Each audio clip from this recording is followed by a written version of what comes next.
आज की इस क्लास में सभी बच्चों का स्वागत है। अभी हम कीर्तन से स्टार्ट करेंगे। जय राधा माधव कुंज बिहारी, जय राधा माधव कुंज बिहारी, जय गोपीजन वल्लभ गिरिवर धारी, जय गोपीजन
गौर प्रेमानंदे हरि हरि बोल।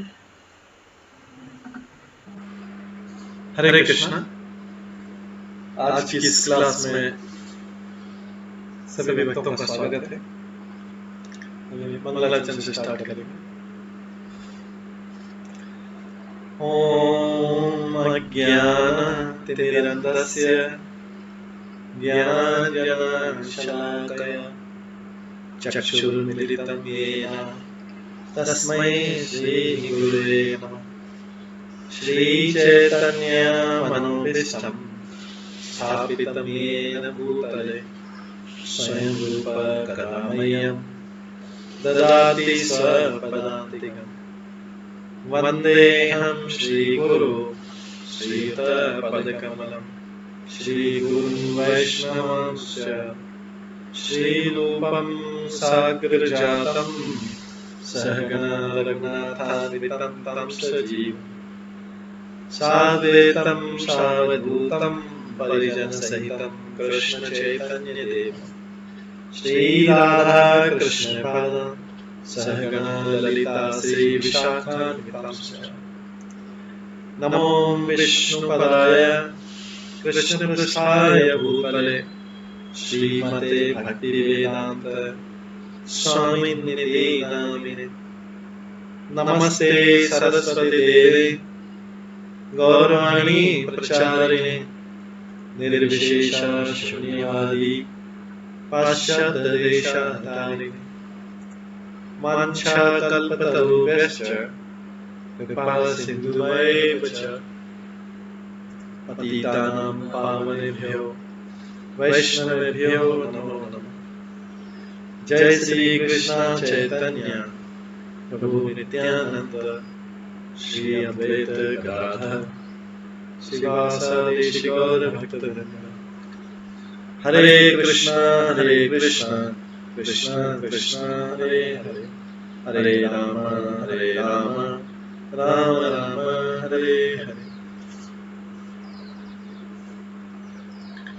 ओम नमो भगवते वासुदेवाय।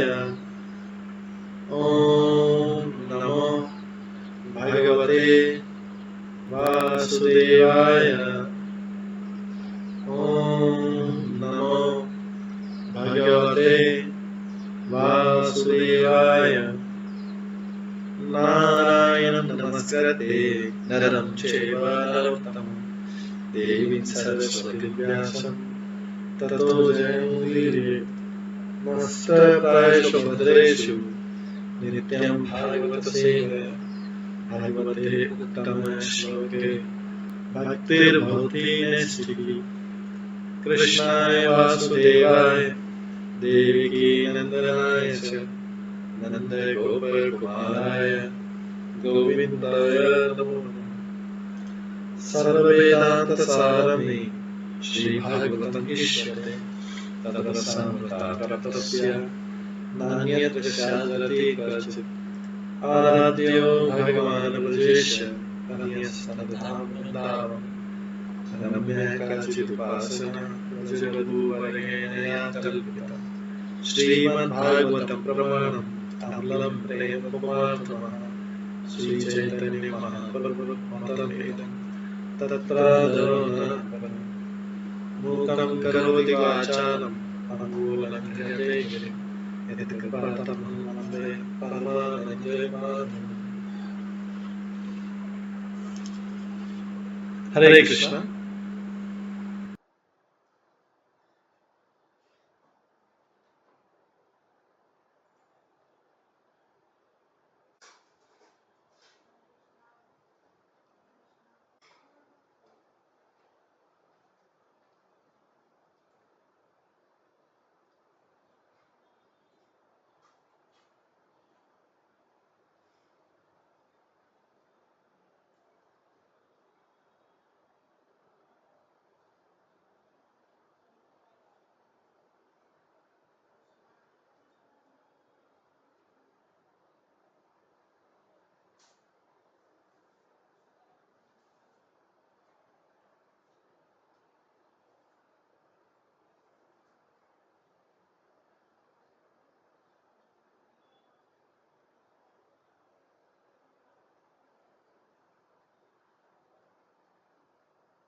हरे कृष्णा। आज की इस क्लास में सभी भक्तों का स्वागत है।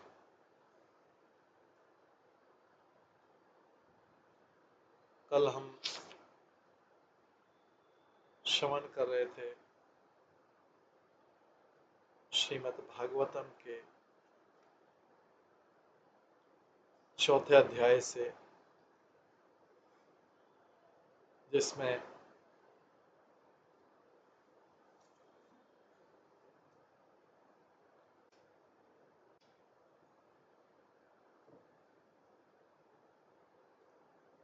भगवान के योद्धावतार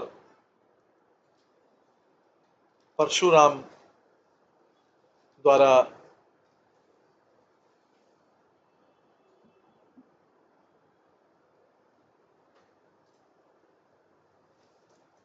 क्षत्रियों का संहार किया जाता है। भगवान के योद्धावतार परशुराम द्वारा क्षत्रियों का संहार किया जाता है।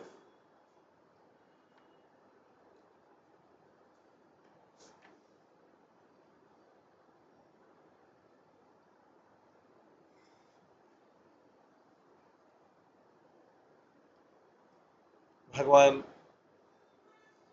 परशुराम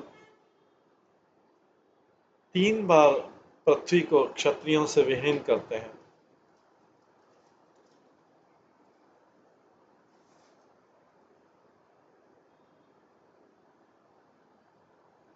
और अंत में वो उस समय के प्रभावशाली राजा कार्तिकवीर्य अर्जुन के पुत्र जो हैं 1000 पुत्र, उनके पुत्रों को मारते हैं और उससे खून की नदियां बहती, रक्त की नदियां बहती। और इन पुत्रों के रक्त से परशुराम ने एक विभत्स नदी तैयार किया, जिससे उन राजाओं को अत्यधिक भयातुर कर दिया जिनमें ब्राह्मण संस्कृति के प्रति आदर भाव नहीं था। तो कई बार भगवान कई काम प्रेम से करते हैं, कई कार्य न्यूट्रल स्थिति में करते हैं और कई काल क्रोध के आवेश में। ये भगवान का क्रोध तमोगुण वाला क्रोध नहीं है। ये भगवान, जैसे व्यक्ति तमोगुण में आके क्रोध आवेशित हो जाता है, ये वो अलग क्रोध नहीं। भगवान जो है एक अपनी सोची समझी नीति के तहत भगवान ने क्रोध के अवतार ही उनका क्रोध के लिए, जिससे लोगों को, स्पेशली क्षत्रिय या दूसरे राजा उस समय जो थे, जिन्होंने ब्राह्मण संस्कृति का अपमान किया, वो भगवान से सहन नहीं होता। तो भगवान ने इनके 1000 पुत्रों को ही मारा। पृथ्वी को तो 3 बार क्षत्रिय विहीन किया ही सही, और इन कार्तिवीर्य अर्जुन के पुत्रों को भी मार के सिरों का एक पर्वत बना दिया था।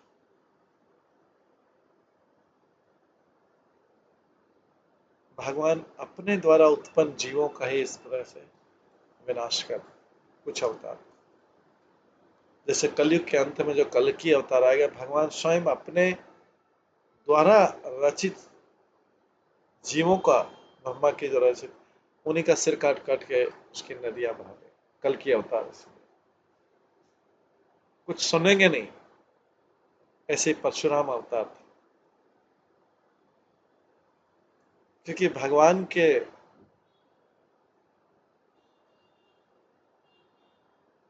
जीवों पर लगातार दया करने के बाद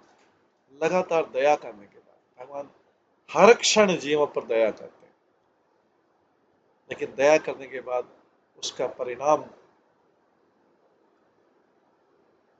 देखकर भगवान स्वयं भी अभी केवल योद्धा अवतार, अभी बिना सुने काटने लग जाए। कलयुग का अवतार भी ऐसे ही हो।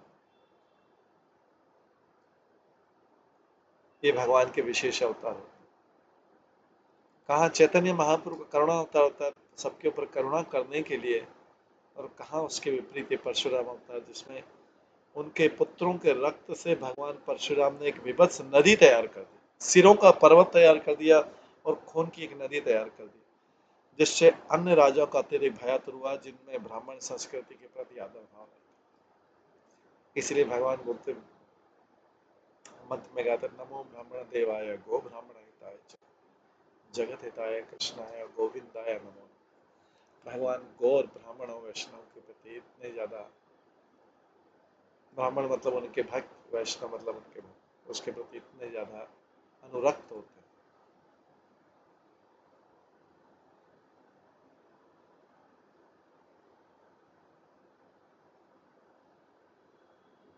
क्योंकि सरकार के अधिकारी अर्थात क्षत्रिय लोग पाप कर्म कर रहे थे। तो परशुराम ने अपने पिता की हत्या के बहाने सारे क्षत्रियों का 21 बार पृथ्वी से सफाया किया। निसंदेह उन्होंने समंत पंचक नामक स्थान पर उन शवों के रक्त से 9 झीलें उत्पन्न की। जब भी क्षत्रिय लोग, राजा लोग या दूसरे लोग ईश्वर की सर्वश्रेष्ठता का अनादर करते हैं और वर्णाश्रम की धनरक्षा नहीं होती तो उसे उसी प्रकार की तबाही सहनी करनी पड़ेगी जैसा कि पहले परशुराम द्वारा उत्पन्न की जा चुकी। ये भगवान का एक रूप।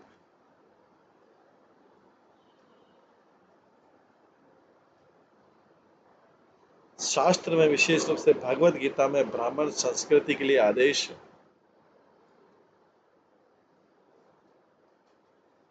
जो ब्राह्मण संस्कृति परवाह नहीं करता, परशुराम के समान ईश्वर का अवतार अवश्यम भावी।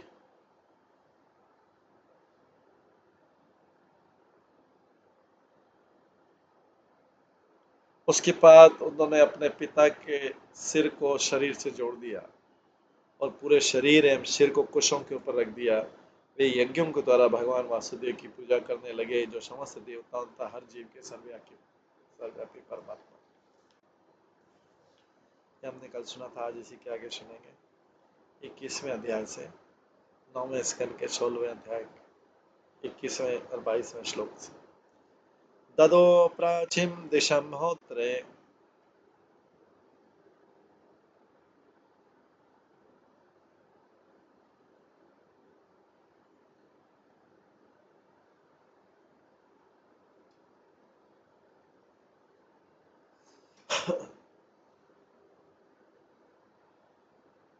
ददो प्राचीन दिशम होत्रे ब्रह्मणे दक्षिणाम दिशम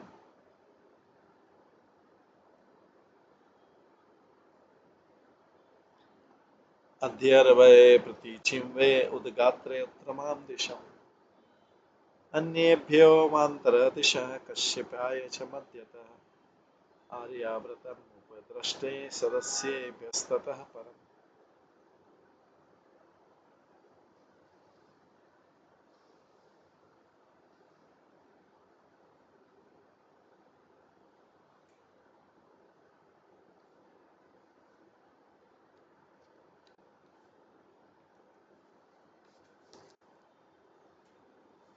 यज्ञ की समाप्ति पर परशुराम ने पूरी दिशा को होता को, दक्षिणी दिशा ब्रह्मा को, पश्चिमी दिशा अर्ध्यवर्यु को, उत्तरी दिशा उद्गातागम, चारों कोने उत्तर पूर्व दक्षिण पूर्व उत्तर पश्चिम तथा दक्षिण पश्चिम अन्य पुरोहितों को दान में दे दी।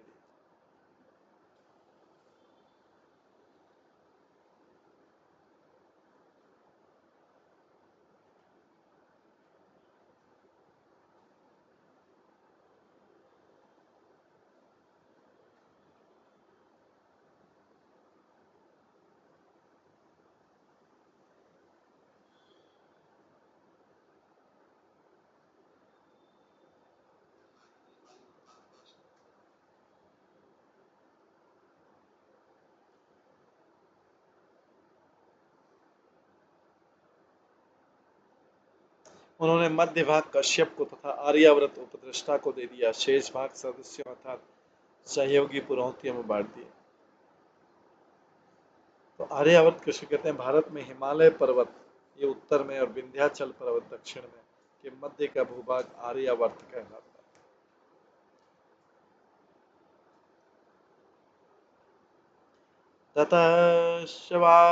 ततश्चवभृत स्थान विधुता शेष किल्बिषः सरस्वत्यां महानद्यां रेजे व्यभ्र इव अंशुमान। तत्पश्चात भगवान परशुराम ने यज्ञ अनुष्ठान पूरा करके अवभृत स्नान किया। महानदी सरस्वती नदी के तट पर खड़े समस्त पापों से विमुक्त परशुराम जी बादल रहित आकाश में सूर्य के समान लग रहे थे। तात्पर्य जैसा कि भगवत गीता में कहा गया है, यज्ञ अर्थात कर्मणो अन्यत्र लोकोयम कर्म बंधना। विष्णु के लिए यज्ञ रूप में कर्म करना होता है और अन्यथा कर्म मनुष्य को इस भौतिक जगत से बांध देता है।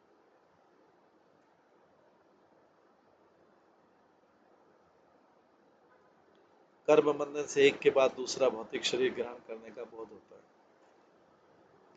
यह जन्म मृत्यु का चक्र ही जीवन की सारी समस्या है। इसलिए सलाह दी जाती है कि मनुष्य भगवान विष्णु को तुष्ट करने के लिए यज्ञ करने का कर्म करे। यद्यपि परशुराम भगवान के अवतार थे, किंतु अपने पाप कर्मों के लिए उन्हें प्रायश्चित करना पड़ा। इस भौतिक जगत में कोई कितना ही जागरूक क्यों ना हो, कुछ न कुछ पाप कर्म करता है, भले पाप न करना चाहता। उदाहरण, सड़क पर चलते उसके पांव के नीचे अनेक चींटियां तथा कीड़े कुचल जा सकते हैं और अनजाने ही अनेक जीवों की हत्या हो सकती है। इसलिए पंच यज्ञ का वैदिक सिद्धांत अनिवार्य है। हर गृहस्थ को ये पंच यज्ञ करना चाहिए। ये पहले भी इसका वर्णन आ चुका है। लेकिन जो भगवान के शुद्ध भक्त होते हैं उनको आवश्यकता नहीं, लेकिन पंच उपासना बोला जाता है इसको। इसमें शिव, दुर्गा, सूर्य, विष्णु को देवता के रूप में मान के, विष्णु और गणेश, ये पंच उपासक हर गृहस्थ के लिए अनिवार्य है, क्योंकि जो इससे जाने अनजाने में जो पाप होते हैं वो नष्ट होते हैं।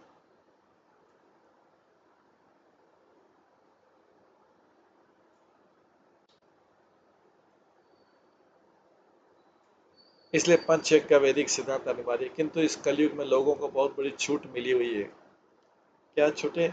यज्ञ संकीर्तन प्राय यजंती सुमेध। अगर कोई संकीर्तन यज्ञ करता है तो उसके लिए पांच यज्ञ अनिवार्य नहीं।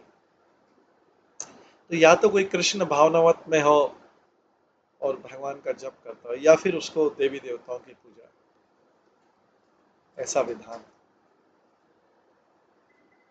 ये पंच यज्ञ देवी देवताओं की पूजा, इसमें विष्णु को भी देवता मान के पूजा की जाती है। विष्णु है, सूर्य है, दुर्गा है, शिव और गणेश।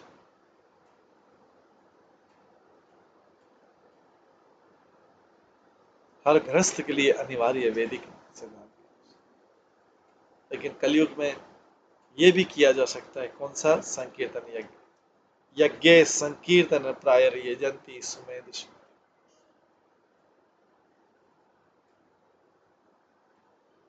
अगर प्रभुपाद ये संकीर्तन यज्ञ नहीं लाते तो जो थोड़े बहुत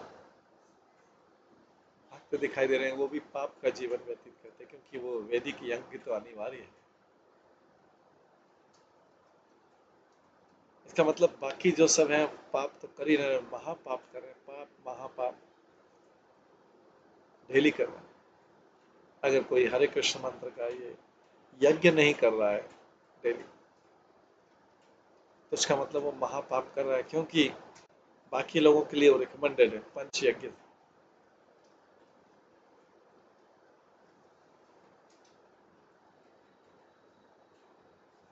हम कृष्ण के प्रच्छन्न अवतार भगवान चैतन्य की पूजा कर सकते हैं। ये दूसरा ऑप्शन दिया है कलयुग में।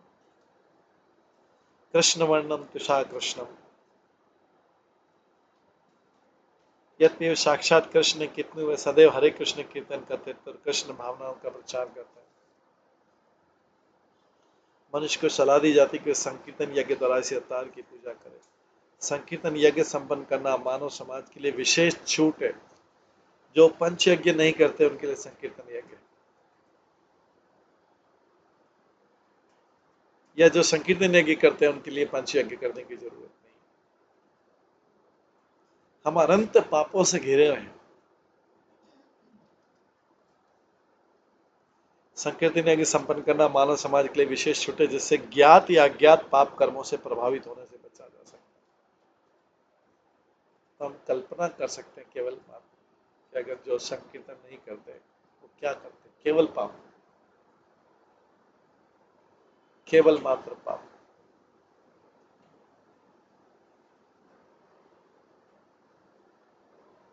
कोई व्यक्ति बोले कि आज मुझे संकीर्तन करने का संकीर्तन करने का अवसर नहीं मिला, तो उसका मतलब उस दिन भर पाप किया, उस दिन के लिए पाप किया। क्योंकि या तो फिर पंचयज्ञ करना, तो हाँ, इसलिए बोला गया हम अनंत पापों से घिरे हुए हैं, अतः हमारे लिए अनिवार्य है, हमारे लिए कंपलसरी है कि हम कृष्ण भावनावत स्वीकार करते हुए हरे कृष्ण महामंत्र का नित्य प्रतिदिन कीर्तन करें। नहीं तो हम अनंत पापों से घिरे हुए। व्यक्ति अगर असावधान हो तो एक दिन में करोड़ों पाप कर सकते, एक दिन में करोड़ों पाप कर सकते, असावधान हो।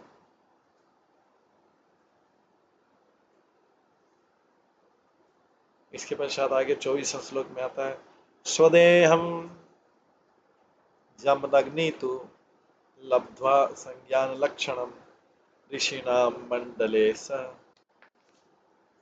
अभूत सप्तम नाम पूजित। इस प्रकार परशुराम द्वारा पूजे किए जाने पर जमदग्नि को अपनी पूर्ण स्मृति के साथ पुनः जीवन प्राप्त हो गया। परशुराम की पावर से, जैसे प्रकार जैसे जमदग्नि ने अपनी पत्नी को, जिसके सिर और धड़ को अलग कर दिया था परशुराम ने अपने पिता के कहने पर, उसको वापस जोड़ दिया। इसी तरीके से परशुराम ने जमदग्नि के सिर को धड़ से जोड़ दिया, पूर्ण स्मृति के साथ पुनः प्राप्त करे, और वे सातों नक्षत्रों, सातवें समूह में सातवें ऋषि बने। जो 7 ऋषि हैं, जो ध्रुव तारे के चक्कर लगाते सप्त ऋषि, जिसके नाम पे गोत्र और ये होता है, उसमें जमदग्नि भी एक।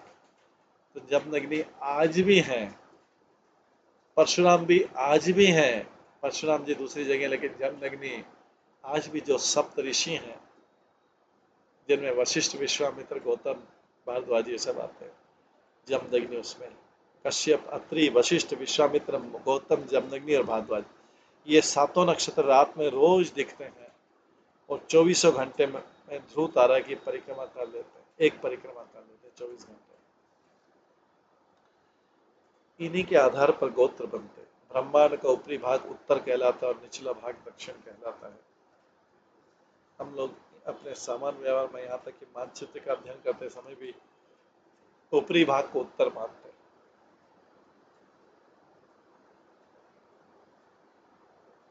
जामदग्न्योऽपि भगवान राम कमललोचन आगामनी अंतरे राजन वर्तयिष्यस्ति वे बृहत्।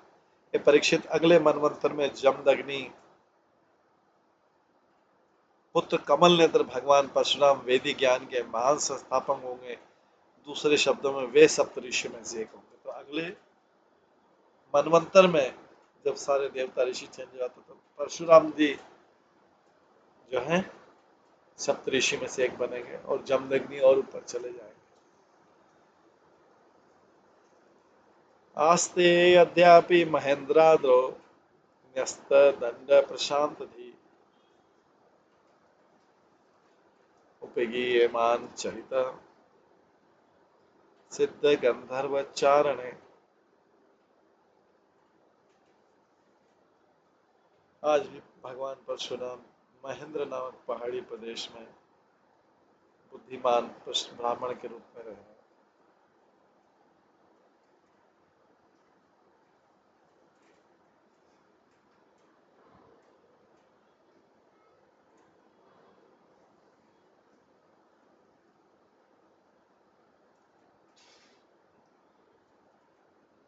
पूर्ण तुष्ट एवं क्षत्रिय के सारे हथियारों को त्याग कर वे अपने उच्च चरित्र तथा कार्यों के लिए सदैव सिद्धों, गंधर्वों, चारणों के द्वारा पूजित, वंदित एवं प्रशंसित।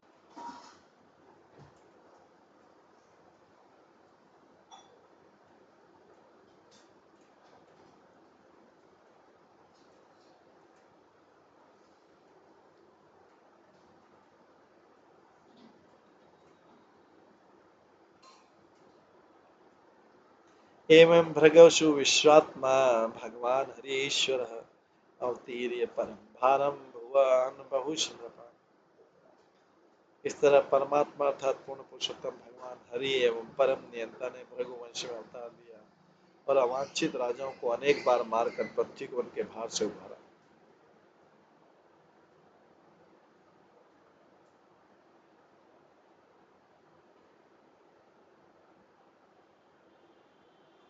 गाधे अभूत महातेजा समृद्धि पावक तपसा क्षात्रमुत्सृज्य लेभे ब्रह्मवर्चसम। महाराज गाधी का पुत्र विश्वामित्र अग्नि की लपटों के समान शक्तिशाली था।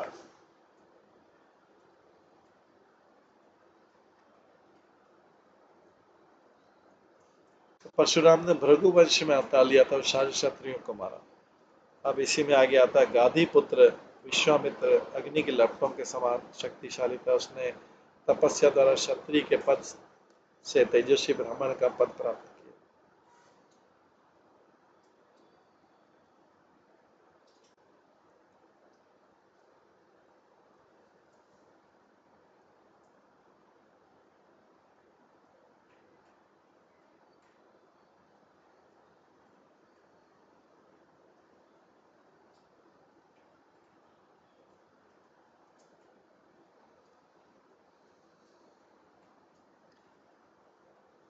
तात्पर्य परशुराम का वृतांत बताने के बाद सुखदेव गोस्वामी विश्वामित्र की कथा प्रारंभ करते हैं।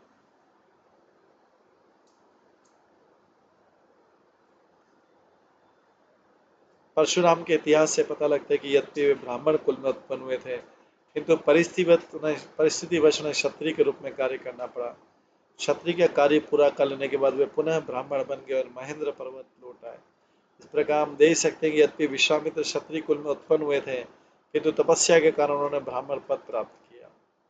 इन इतिहास शास्त्रों से उन कथनों की पुष्टि होती है कि वांछित गुण अर्जन करके ब्राह्मण भी क्षत्रिय बन सकता है। क्षत्रिय जो है ब्राह्मण या वैश्य बन सकता है और वैश्य ब्राह्मण बन सकता है। किसी का पद उसके जन्म पर निर्भर नहीं करता। श्रीमद् भागवतम के साथ स्कंद में आता है, नारद मुनि ने पुष्टि की, यस्य लक्षणं प्रोक्तं पुंसो वर्णाभिव्यंजकम् यदंत्र्यापि दृश्येत तत् तेनेव विनिर्दिश्यते। यदि किसी में ब्राह्मण क्षत्रिय वैश्य या शूद्र के लक्षण दिखें और भले ही किसी अन्य जाति में क्यों न पैदा हुआ हो, उसे उन लक्षणों के अनुसार ही स्वीकार करना चाहिए।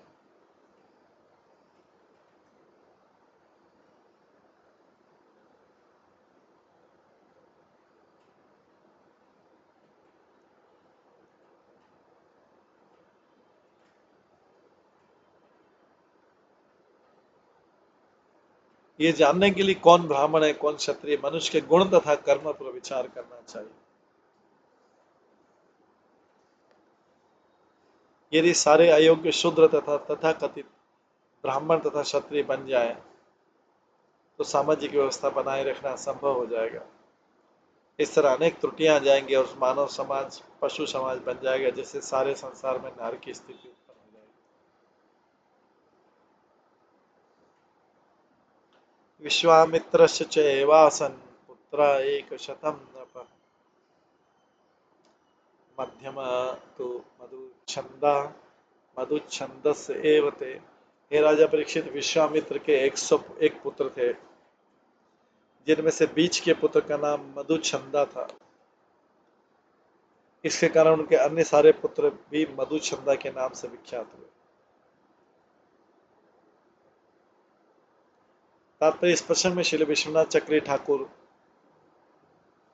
वेदों का एक कथन उद्धृत करते कि तस्य विश्वामित्रस्य 100 पुत्रा आशु 50 देव ज्ञानजसो मधुच्छन्दस्य 50 कन्या। विश्वामित्र के 100 पुत्र थे, उनमें 50 मधुच्छंदा से बड़े थे और 50 छोटे थे।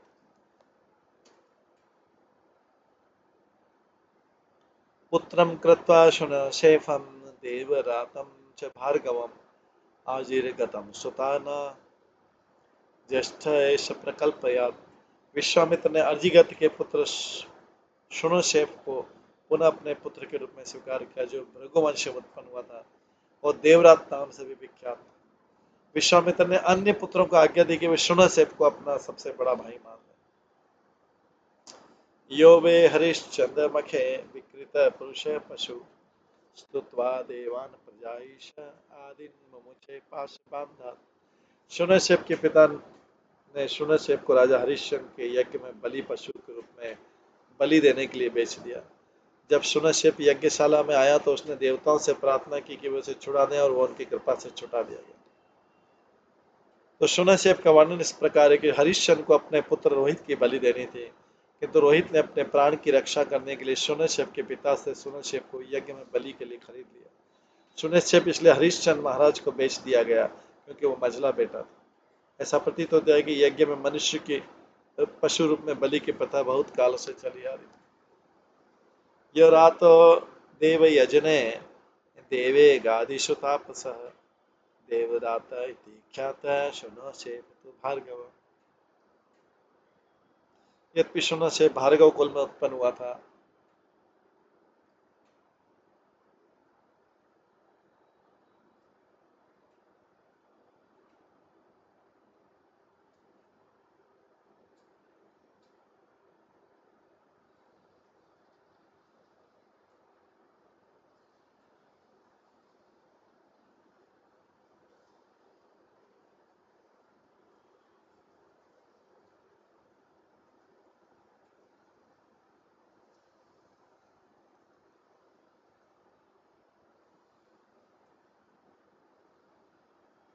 यद्यपि शून्यशेप भार्गव कुल में उत्पन्न हुआ था, किंतु आध्यात्मिक जीवन में बड़ा चढ़ा होने के कारण यज्ञ में संबंधित देवताओं ने उसकी रक्षा की। फलतः देवरात नाम से गाधी के वंशज के रूप में विख्यात हुआ।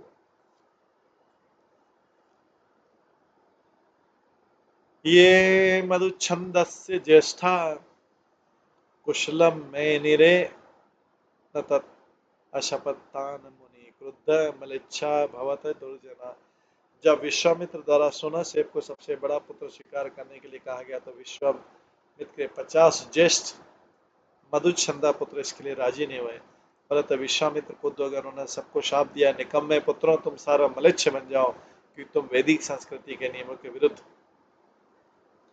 तात्पर्य वैदिक साहित्य में मलिच्छ तथा यवन जैसे शब्द मिलते। मलिच्छ वे हैं जो वैदिक सिद्धांतों का पालन नहीं करते। पुराने जमाने में मलिच्छों की संख्या कम थी और विश्वामित्र ने अपने पुत्रों को शाप दिया था कि मलिच्छ बन जाए। कलयुग में शाप देने की आवश्यकता नहीं क्योंकि लोग स्वयं में मलिच्छ। अभी तो कलयुग की शुरुआत है, किंतु कलयुग के अंत तक सारे लोग मलिच्छ हो जाएंगे क्योंकि कोई भी व्यक्ति वैदिक नियमों का पालन नहीं करेगा। तब कल की अवतार होगा। मलिच्छ विहीन मलिच्छ व निधने कलियसी कर बालमु। अपनी तलवारों से सभी मलिच्छों का अंधाधुंध विनाश करेंगे।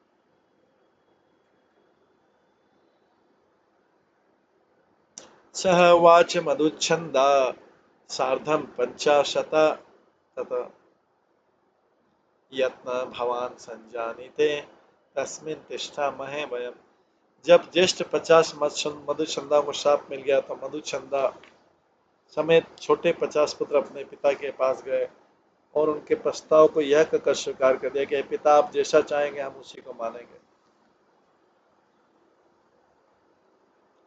ज्येष्ठम मंत्र दशम चक्रु ताम अन्वस्त्र वयम स्महि विश्वामित्र सुतानाः वीरवंत भविष्यतः। ये मानम में अनुग्रहंत वीरवंतम अकर्तमाम।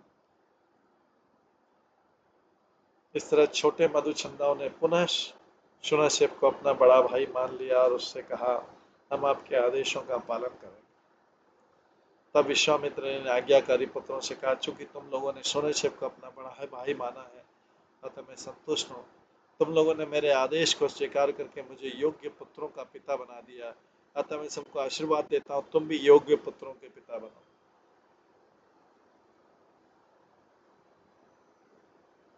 तात्पर्य विश्वामित्र के 100 पुत्रों में आधों ने शून्यशेप को बड़ा भाई नहीं माना, किंतु आधों ने उनके आदेश को मान लिया। अतः पिता ने आज्ञाकारी पुत्रों को पुत्रवान होने का निर्देश दिया, अन्यथा उन्हें भी पुत्र विहीन मलिच्छ बनने का श्राप दे दिया होता।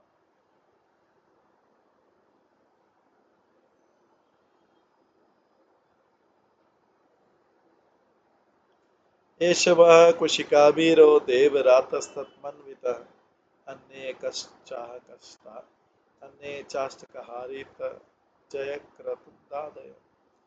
विश्वामित्र ने कहा है कुशी को, ये देवरात मेरा पुत्र है और तुम में से एक है, इसकी आज्ञा का पालन करो। हे परीक्षित, विश्वामित्र के अन्य पुत्र थे अष्टक, हारित, जय तथा क्रतुमान। एवं कौशिक गोत्रम तो विश्वामित्रे पृथक विधम प्रवरंतरम मापन्न ततहि एवं प्रकल्पित।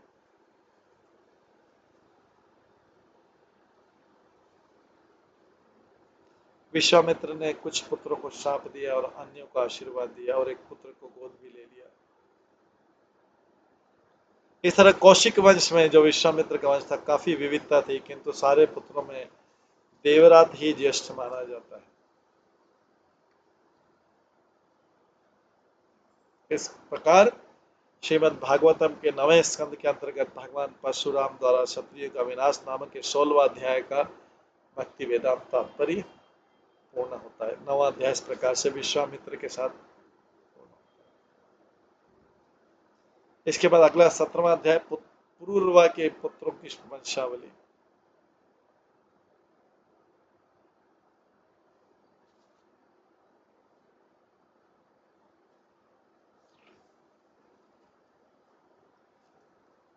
सत्रहवां अध्याय पुरूरवा के पुत्रों की वंशावली।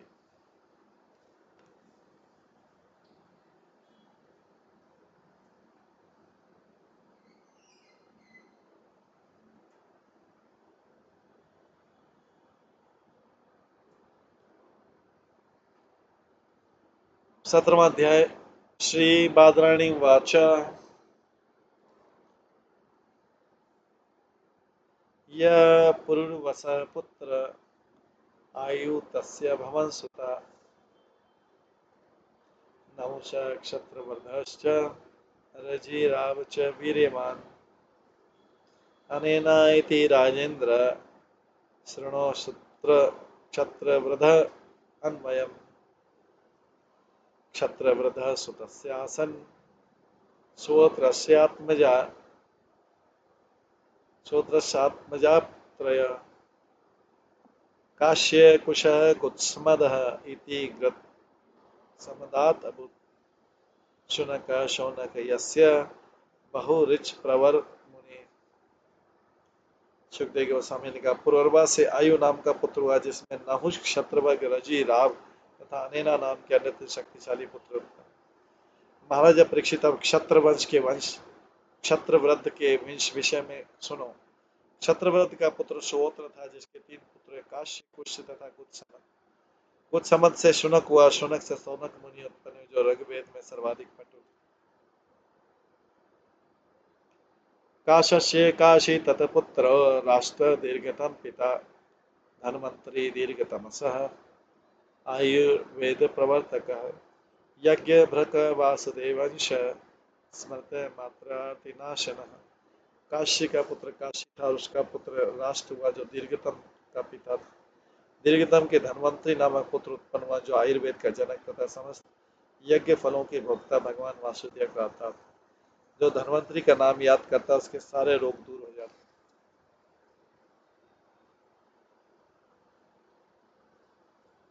तत्पुत्र केतुमानस्य जज्ञे भीमरथ ततः दिवोदास द्युमान तस्मात् प्रतदान इति स्मृतः। धन्वंतरी का पुत्र केतुमान हुआ, उसका पुत्र भीमरथ था। भीमरथ का पुत्र दिवोदास था, उसका पुत्र द्युमान हुआ जो प्रतिदान भी कहता था।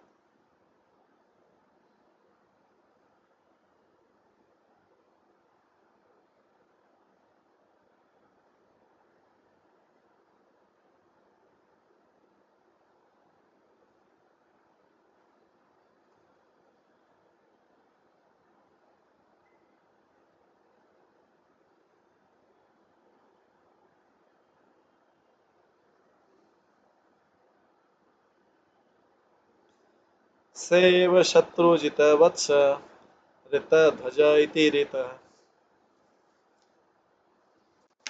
तथा कुवलास्य इति प्रोक्त अलर्क आदय ततः।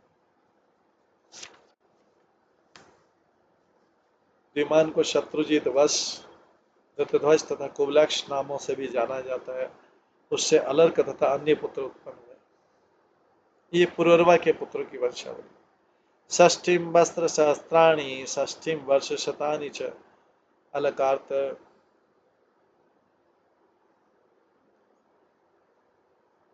अलकार्त राजन बुभुजे मेदिनीम युवा। हे राजा परीक्षित, द्युमान के पुत्र अलक ने पृथ्वी पर 66,000 वर्षों से भी अधिक समय तक राज्य किया। इस पृथ्वी पर उन्हें उनके अतिरिक्त किसी अन्य युवक के रूप में इतने दीर्घकाल तक किसी ने राज्य नहीं भोगा। अलकार्त संतति तस्मात् सुनीत अथ निकेतन धर्म केतु सुत तस्मात् सत्य केतु अजायत। अलग से संतति नामक पुत्र उत्पन्न हुआ, जिसका पुत्र सुनीत हुआ। सुनीत का पुत्र निकेतन था। निकेतन का पुत्र धर्म केतु हुआ। धर्म केतु का पुत्र सत्य केतु था। दृष्ट केतु तथा तस्मात् सुकुमार क्षितेश्वर वितिहोत्रस्य न भर्ग अतः भार्ग भूमि अभूत नृप। राजा परीक्षित, सत्य केतु का पुत्र धृष्ट केतु हुआ। धृष्ट केतु का पुत्र सुकुमार हुआ, जो पूरे विश्व का सम्राट था। सुकुमार का पुत्र वितिहोत्र हुआ, जिसका पुत्र भर्ग था, और भर्ग का पुत्र भार्ग भूमि हुआ।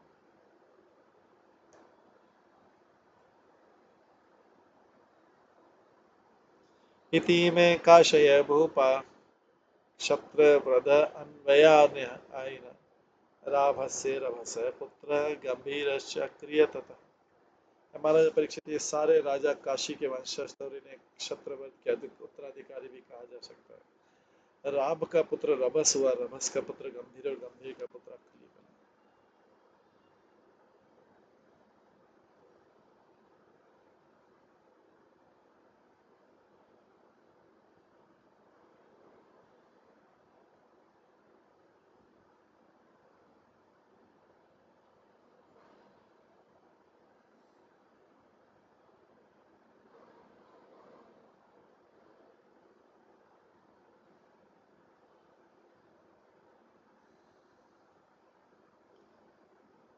तदगोत्रम ब्रह्मवित जज्ञेष्णुवंशमेन स शुद्ध तथा शुचि तस्मात् चित्त कृत धर्मसार्थी। हे राजन, अक्री का पुत्र ब्रह्मविद हुआ। अब अनेना के वंशजों के विषय में सुनो। अनेना के पुत्र का नाम शुद्ध था। उसका पुत्र शुचि, शुचि का पुत्र धर्मसार्थी था, जो चित्रकृत भी कहलाता है।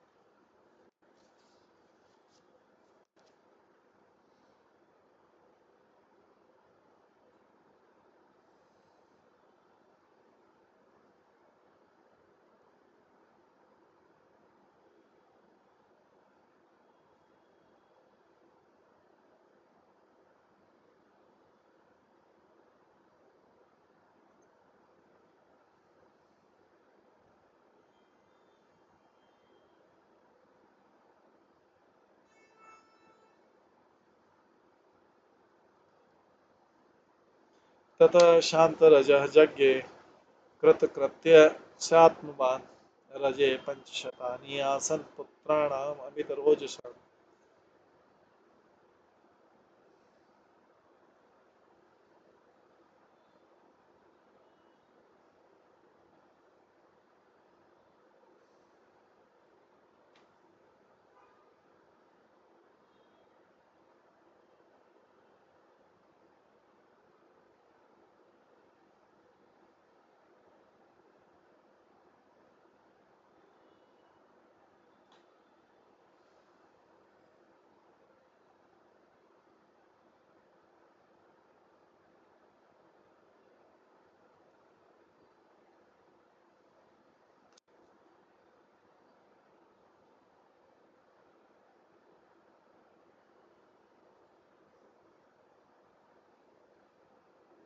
चित्रकेत के शांतरज नामक पुत्र उत्पन्न हुआ, जो स्वरूप सिद्ध व्यक्ति था, जिसने समस्त वैदिक कर्मकांड संपन्न किए, परंतु उसने कोई संतान उत्पन्न नहीं की। रजी के 500 पुत्र हुए, जो सारे के सारे अत्यंत शक्तिशाली थे। देवे अभ्यर्थित दैत्यान हत्वा इंद्रियाय अदतात। देवे अभ्यर्थित दैत्यान हत्वा इंद्रियाय अददात दिवम। इंद्र तस्मै पुनः दत्त्वा गृहीत्वा चरणो रजे आत्मानमर्पयामास प्रह्लाद आदि हरिशंकित।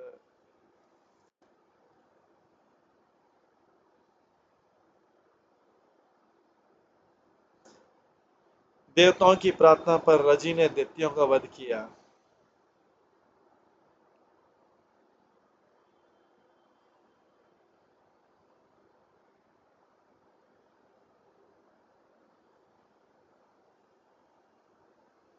देवताओं की प्रार्थना पर रजी ने दैत्यों का वध किया और स्वर्ग का राज्य इंद्रदेव को लौटा दिया।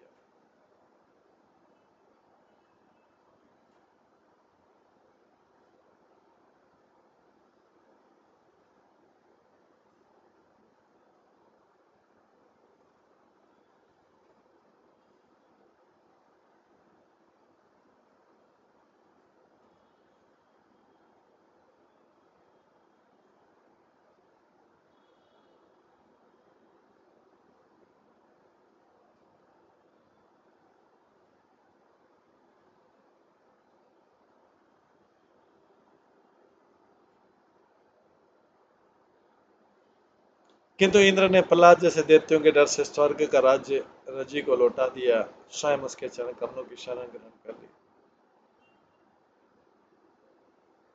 पितृ उपरते पुत्र याचमानाय नो ददु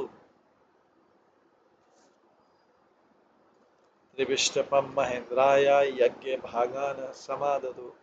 रजी की मृत्यु के बाद इंद्र ने रजी के पुत्रों से स्वर्ग का राज्य लौटाने के लिए याचना की कि उन्होंने उसे नहीं लौटाया, यद्यपि वे इंद्र का यज्ञ भाग लौटाने के लिए राजी हो गए। रजी ने स्वर्ग का राज्य जीता था, तो जब इंद्र ने रजी के पुत्रों से राज्य लौटाने के लिए याचना की तो उन्होंने मना कर दिया।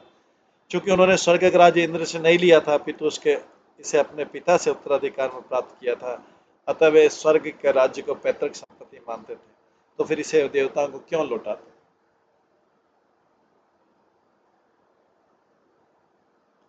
गुरुणा हुए माने अग्नो बल भीत तनयान रजे।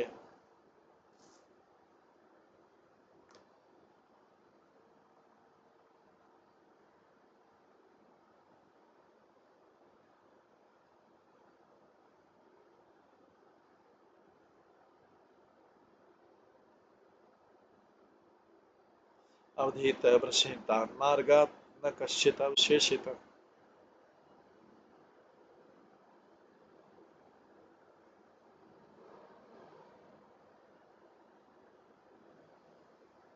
तत्पश्चात देवताओं के गुरु बृहस्पति ने अग्नि में आहुति डाली, जिससे रजी के पुत्र नैतिक सिद्धांतों से नीचे गिर गए। जब वे गिर गए तो इंद्र ने उनके पतन के कारण उन्हें सरलता से मार डाला, उनमें से एक भी नहीं बच पाया।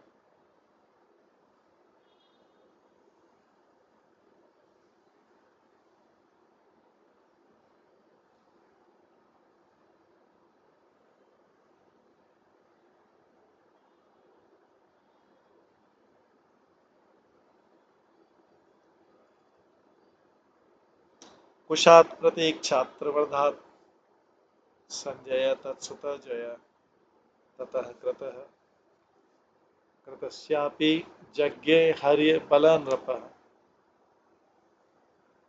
शत्रवर्त के पुत्र कुश से प्रति नामक पुत्र उत्पन्न हुआ।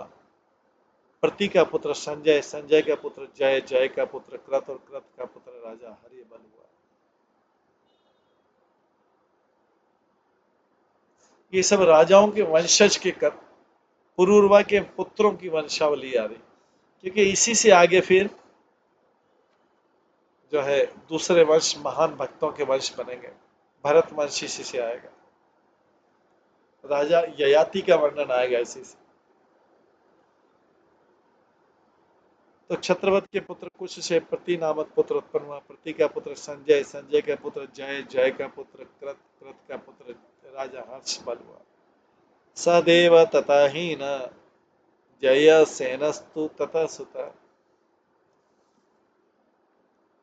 संकति तस्य च जय क्षत्र धर्म महारथ क्षत्रव्रतम मया भूपा इमे श्रृण्वन् न शुना।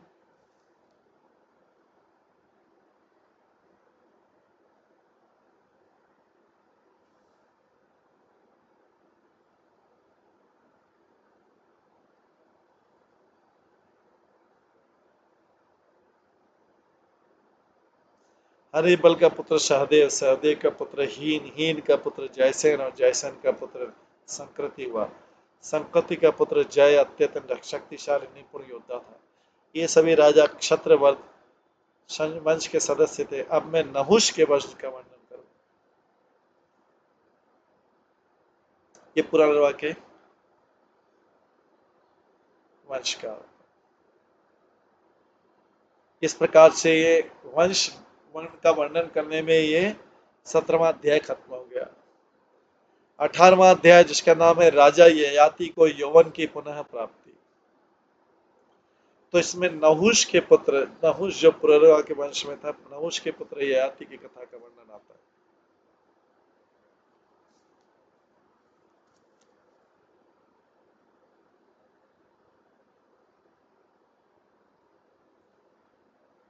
तो 18वें अध्याय, 9वें स्कंद के 18वें अध्याय में आता है।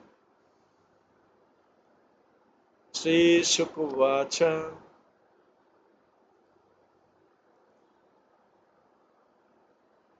यति ययाति संयाति आयाति वियति कृति षट इमे नहुषस्यासन् इंद्रियाणि इव देहिनः।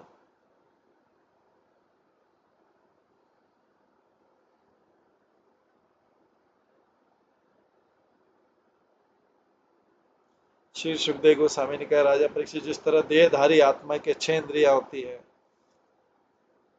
उसी तरह राजा नहुष के 6 पुत्र थे जिनके नाम थे यति, ययाति, संयाति, आयति, वियति, तकृति।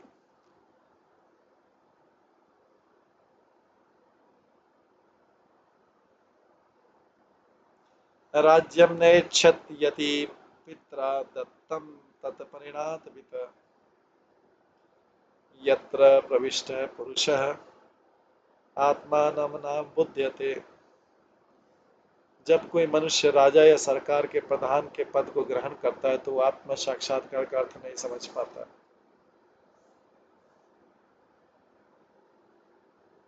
ये जानकर नहुष के सबसे बड़े पुत्र यति ने शासन संभालना स्वीकार नहीं किया, यद्यपि उसके पिता ने राज्य उसे ही सौंपा था।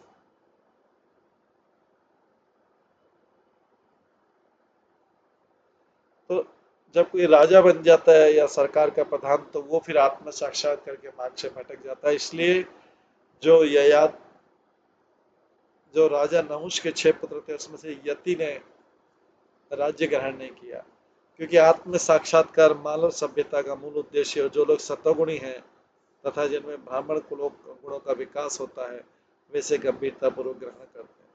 सामान्यतः क्षत्रिय उन भौतिक गुणों से संपन्न होते हैं जो भौतिक संपत्ति प्राप्त करने के लिए इंद्रिय तृप्ति भोगने के अनुकूल होते हैं।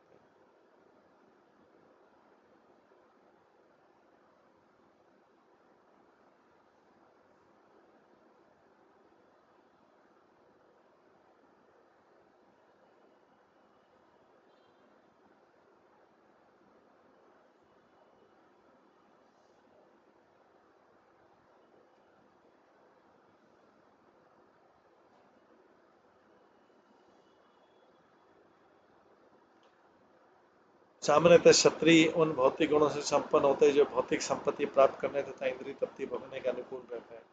किंतु जो लोग आध्यात्मिक रूप से समुन्नत रहते हैं, वे भौतिक ऐश्वर्य के प्रति रुचि नहीं दिखलाते। दरअसल वे आत्म साक्षात्कार में आध्यात्मिक जीवन विकास के लिए न्यूनतम आवश्यकताएं स्वीकार करते हैं।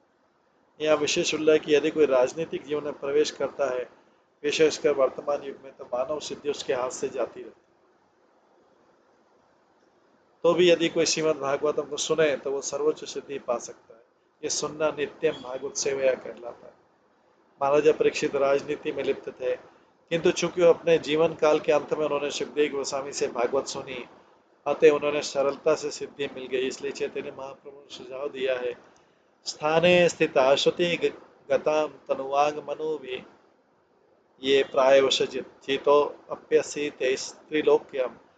कोई चाहे सत्वगुणी हो या रजोगुणी अथवा तमोगुणी, यदि वह नियम पूर्वक किसी स्वरूप सिद्ध व्यक्ति से श्रीमद् भागवतम सुनता है तो वह भवबंधन से छूट जाता है। स्थाने स्थिता श्रुति गताम तनुवाग मनो भी ये प्रायशो जितो अपस्थित स्त्रीलोक। कोई चाहे सतगुणी या रजोगुणी अथवा तमगुणी यदि वो नियम पूर्वक किसी स्वरूप सिद्ध व्यक्ति से श्रीमद् भागवतम सुनता है तो भाव बंधन से छूट जाता है। ये चैतन्य महाप्रभु भागवतम का श्लोक है, चैतन्य महाप्रभु ने इसको सुझाव दिया।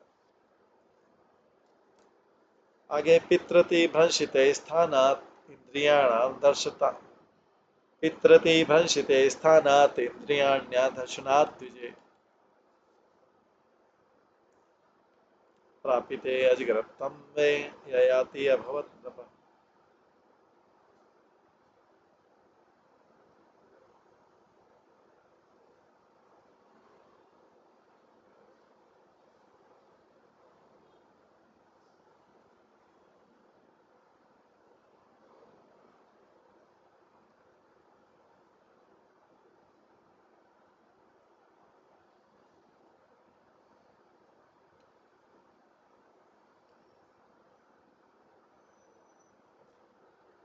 चूंकि ययाति के पिता नहुष ने इंद्र की पत्नी शची को छेड़ा था, अतः शची के अगस्त तथा अन्य ब्राह्मणों से शिकायत करने पर इन ब्राह्मणों ने नहुष को शाप दिया कि वो स्वर्ग से गिरकर अजगर बन जाए। इसलिए ययाति राजा उसलिए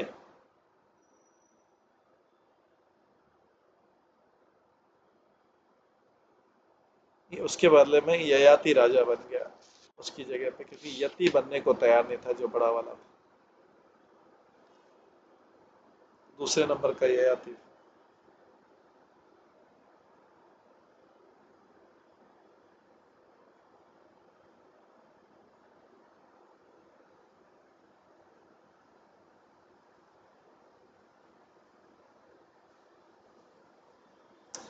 चतसृषु आदिशदिक्षु भ्रातर्भ्राता यवीयसः कृतदार जुगोपूर्मिम कावस्य वर्ष पर्वण।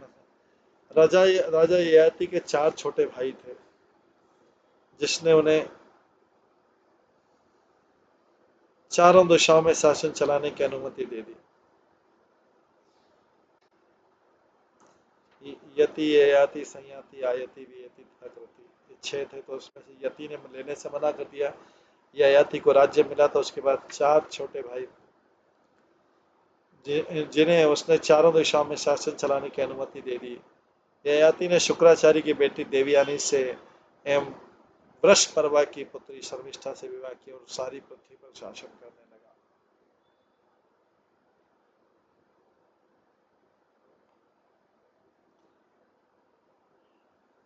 श्रीराजोवाच ब्रह्म ऋषि भगवान काव्य क्षत्र बंधु च नाहुष राजन विप्रयो कस्मात् विवाह प्रतिलोमकः। शुक्राचार्य अत्यंत शक्ति संपन्न ब्राह्मण थे और महाराज ययाति क्षत्रिय थे।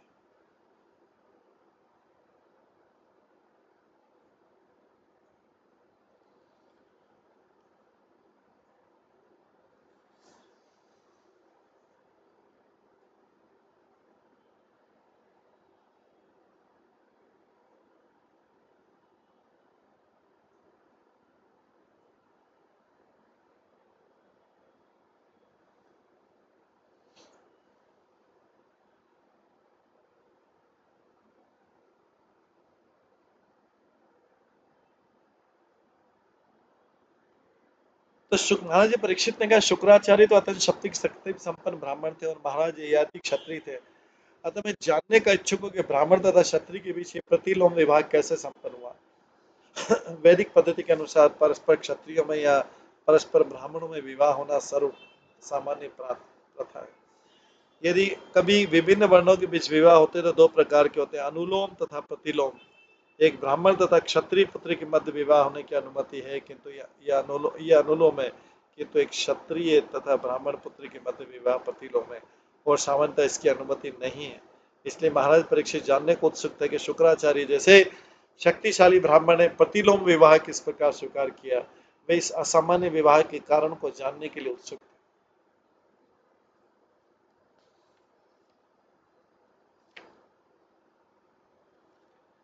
तो ये विवाह कैसे हुआ, इसकी कथा जो है 6 7वें श्लोक से शुरू होती है इस अध्याय के।